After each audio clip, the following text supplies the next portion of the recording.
قطر تلاش کر رہے ہیں دوسرا بس یہ ٹریول ایجنٹ کرتے ہیں یہ کام. تو دعوت میں آپ کی اگر لالچ آ گئی تو دعوت کا وزن ختم, جان ختم اس میں. دعوت کو پیسوں کے ساتھ, اپنے دنیاوی مفاد کے ساتھ مت جوڑو, دنیاوی مفاد کے ساتھ مت جوڑو دعوت کو, اس کا بڑا نقصان ہوتا ہے. اور آپ کہو گے یار پھر ہم, یعنی دل تو چاہتا ہے نا کہ دعوت دینے کے بعد جب وہ آیا ہے تو تھوڑا سا اس کو اپنی دکان کا پتہ بتائیں, دل تو چاہتا ہے نا. تو دیکھو داعی کا اجر اللہ نے اپنے ذمے لیا ہے. نوح علیہ السلام نے اپنی قوم سے کہا ما اسألکم علیہ من اجر, میں تم سے اجر کا مطالبہ نہیں کرتا. سوال پیدا ہوتا ہے پھر کیا, ان اجریہ الا علی اللہ, میرا اجر کس کے ذمے ہے؟ اللہ کے. داعی کو اللہ بہت دیتا ہے.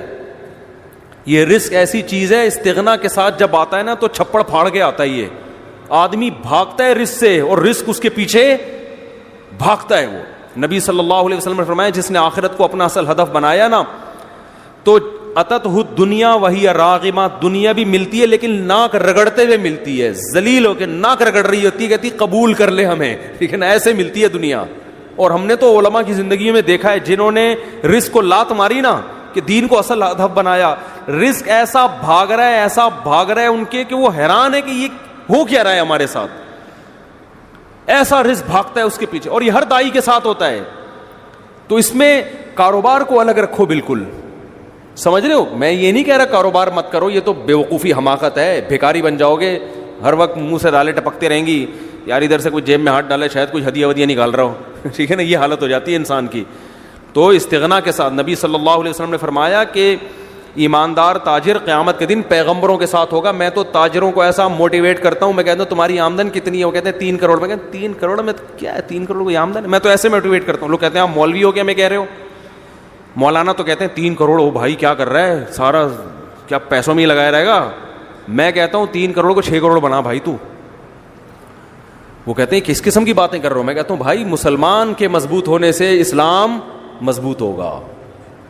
مسلمان کو تو صحابہ کرام جو مالدار تھے, وہ آپ کا کیا خیال ہے چھوٹے موٹے مالدار تھے؟ جامعۃ رشید نے ایک تحقیق کی ہے کہ صحابہ میں جو مالدار تھے نا ان کے اثاثے کتنے تھے, 5 ارب روپے اس زمانے کے حساب سے. ان کے پاس جو چاندیاں تھیں نا جن کی مالیت 5 ارب روپے کی بنتی ہے. حضرت عثمان جو 500 گھوڑے اللہ کے راہ میں دے رہے ہیں, گھوڑا لینڈ کروزر تھا اس زمانے میں, اس کا مطلب 500 گھوڑے تو اللہ کے راہ میں دیے, باقی تجارت تو ان کی چل رہی تھی ویسے ہی. اتنے مالدار لوگ, اس کا اسلام کو فائدہ ہوا کہ نہیں ہوا؟ تو اسلام تو تجارت سکھاتا ہے, اس لیے کہ تجارت میں پیسہ بہت ہے. اللہ نے پیسے کو اپنا فضل کہا ہے کہ جمعے کی نماز جب ہو جائے تو وابتغوا من فضل اللہ, پھر اللہ کے فضل کو تلاش کرو. جاؤ سمندر کو مسخر کیا لتبتغوا من فضلہ, تاکہ تم اللہ کے فضل کو تلاش کرو, سمندر میں روزی تلاش کرو, کنٹینر آئے تمہارے, ایکسپورٹ ہو امپورٹ ہو. یہ جو سمندر میں اللہ کہتا ہے نا کہ میں نے مال رکھا ہے, رزق رکھا ہے, اس سے مراد ہے بزنس, کیونکہ سمندری تجارت سے انویسٹمنٹ سمندری تجارت میں کم ہوتی ہے, ارننگ زیادہ ہوتی ہے. تو اللہ کہہ رہے ہیں میں نے سمندر کو مسخر کیا, تمہارے فرما بردار بنا دیا, تاکہ وسخر وہ کیا ہے, وَلَهُ الْجَوَارِ الْمُنْشَآتُ فِي الْبَحْرِ كَالْأَعْلَامِ, پہاڑوں جیسے جہاز سمندر میں چلیں گے.